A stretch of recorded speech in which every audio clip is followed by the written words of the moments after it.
Mən bilirəm ki, elə dövlət idarələri var, nazirliklər var, komitələr var, dövlət publik hüquqi şəxslər var və s.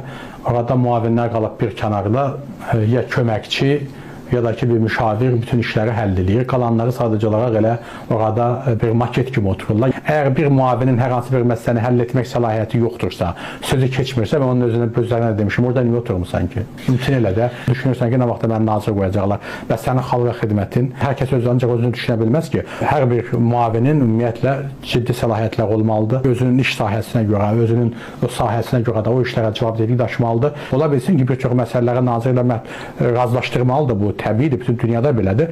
Amma tam olaraq ancaq elə o bir məruzə eləmək səlahiyyəti daşımalıdır. Əgər nazir müavini xüsusi səlahiyyəti var və o işləri həyata keçirib nəticə ortaya qoymalıdır. Amma bir çox hallarda bunların biz şahidi olmuruq, heç bir məsələ həll edə bilmirlər. Bütün hallarda birinci şəxslər asılıdırlar və onun qabağında pencəklərinin yaxasını, düyməsini bağlayıb dik dayanırlar və bəzən də elə arxa-arxaya çıxırlar. Yəni bu qəbul edilməzdir. Ölkədə xeyli ciddi idarəçilik problemləri var, müxtəlif sahələrdə bu məsələlər ciddi şəkildə həll olunmalıdır və mən düşünürəm ki, bununla bağlı prezidentin müəyyən zamanlarda sərəncamları olur. Bütün bunlar ümumiləşdirilməli və yekun bir sərəncam olmalıdır ki, mən düşünürəm ki, ümumiyyətlə bu sahədə ciddi bir araşdırmalar aparılsın və bəlkə də indi bu araşdırmalar da aparılıb əslində o problemlər nələrdən ibarətdir, dövlət də bilir, cənab prezidenti də bu məlumdur, bir çox hallarda bu məsələləri səsləndirib. Yəqin ki, bəlkə də Azərbaycanda referendum keçirilərsə, bununla bağlı hansısa məsələlər həllini tapa bilər, amma indi o da olacaq, olmayacaq, hələ ki mən bunu bilmirəm. Amma düşünürəm ki, elə məsələlər var ki, onlar